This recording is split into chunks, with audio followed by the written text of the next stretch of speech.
Hey guys, welcome back to my channel knowledge for long. और आज हम start कर रहे हैं पार्ट 3 ऑफ इनकम टैक्स। तो आज हम क्या पढ़ने वाले हैं, स्लैब रेटेड इनकम क्या होती है। आज हम पढ़ने वाले हैं स्लैब रेटेड इनकम क्या होती है। कल हमने 5 तरह की इनकम्स देखी थी कि कौन कौन सी इनकम है जिसे हम टोटल करके टोटल इनकम निकालते हैं और उस पर टैक्स पे करते हैं। जैसे कि सैलरी थी, पीजीबीपी थी, कैपिटल गेन, आईओएस और कैजुअल इनकम। तो हमने 5 तरह की इनकम पढ़ी थी, लेकिन जो ये इनकम होती है वो सारी स्लैब रेट पे टैक्स नहीं होती है। अब स्लैब रेट्स क्या होते हैं, चलिए वो जानते हैं। तो हम यहाँ पे रेट ले रहे हैं फाइनेंशियल ईयर 1920 का। FY का मतलब होता है फाइनेंशियल ईयर। तो हम यहाँ पे स्लैब रेट ले रहे हैं। हम ले रहे हैं for individual age less than 60 years. उन लोगों के लिए ले रहे हैं कि जिनकी एज 60 ईयर्स से कम है। जब भी हम स्लैब रेटेड इनकम की बात करें तो गवर्नमेंट ने 3 पार्ट्स में बांटा है। एक जिनकी एज 60 से कम है, एक जिनकी एज 60 to 80 के बीच में आती है, और 80 प्लस वाले। तो इंडिविजुअल मतलब मैं आप लोगों के केसेस में तो ये 3 आते हैं, बाकी कंपनीज फर्म्स वगैरह के अलग अलग रहते हैं।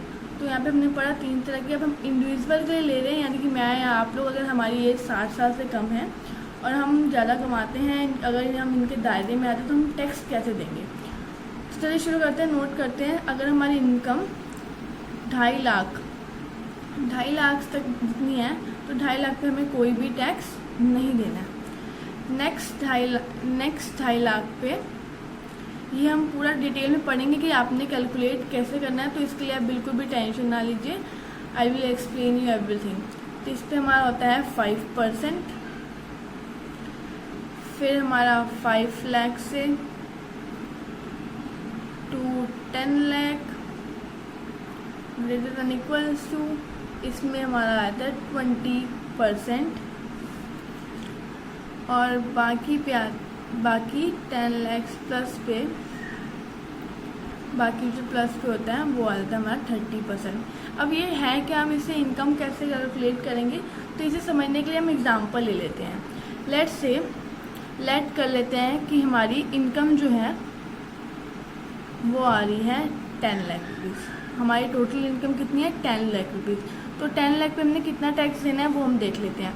पहले जो हमारे फर्स्ट 2.5 लाख है, फर्स्ट 2.5 लाख जो हैं 2,50,000, उसमें हमें कोई टैक्स नहीं देना। और हमारे पास कितने बच गए, 7,50,000 बच गए, और जिस पे हमने टैक्स देना है।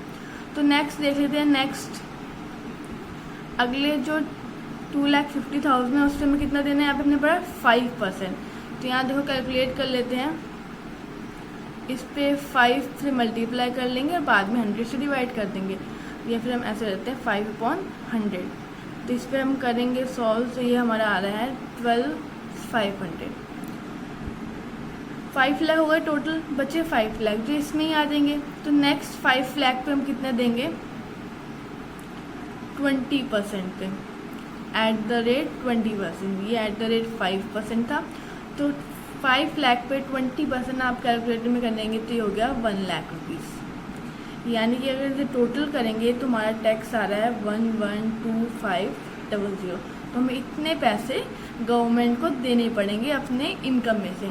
हमने क्या किया, अपने फर्स्ट 2.5 लाख पे कोई टैक्स नहीं, नेक्स्ट पे 5% के रेट से, और नेक्स्ट पे 20% के रेट से। टोटल करेंगे इसे, देखो 5 लाख एंड 2,50,000 एंड 2,50,000। तो ये टोटल हो गया हमारी इस इनकम के बराबर आ जाता है। चलिए एक और एग्जांपल लेते हैं। लेट कर लेते हैं हमारी इनकम है 15 लाख। अभी इसमें 1-2 एडजस्टमेंट्स और होते हैं जो रिबेट और सरचार्ज के होते हैं, वो हम अभी कॉम्प्लेक्स बनाने के चक्कर में नहीं समझ रहे हैं, वो हम आगे समझेंगे। तो 15 लाख हमारी इनकम हो गई। अगेन वैसे ही करेंगे। फर्स्ट 2,50,000 पे हमारे हो गए नील, कोई टैक्स नहीं देना। जो नेक्स्ट 2,50,000 पे @5% टैक्स देना है, जिसके हिसाब से हम देंगे 12,500।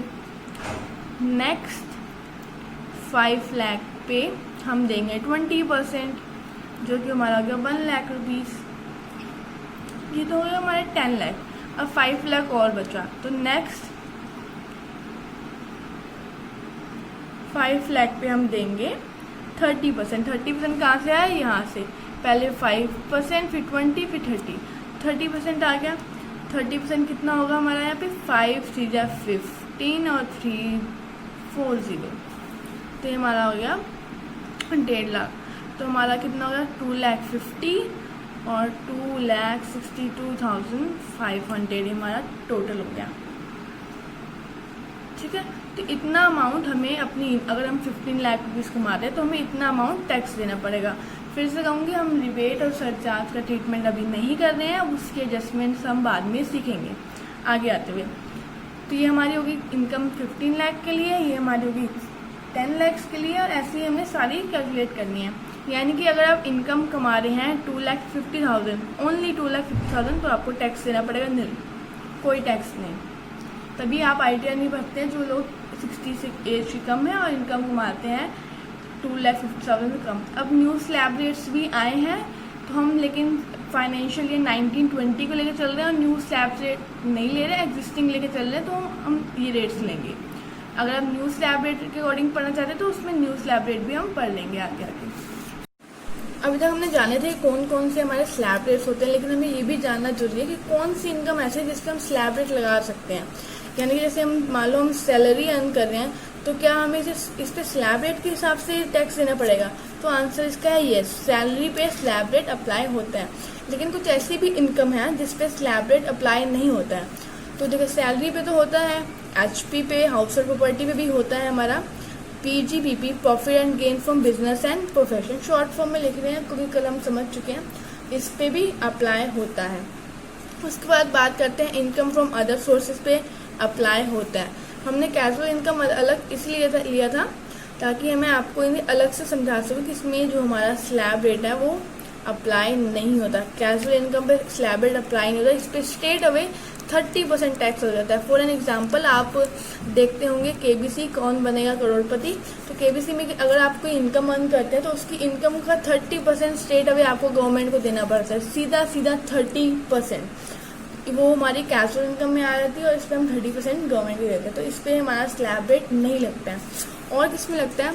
हमने कल पढ़ा था कैपिटल गेन। कैपिटल गेन काफ़ी सारे टाइप्स का होता है, लॉन्ग टर्म, शॉर्ट टर्म।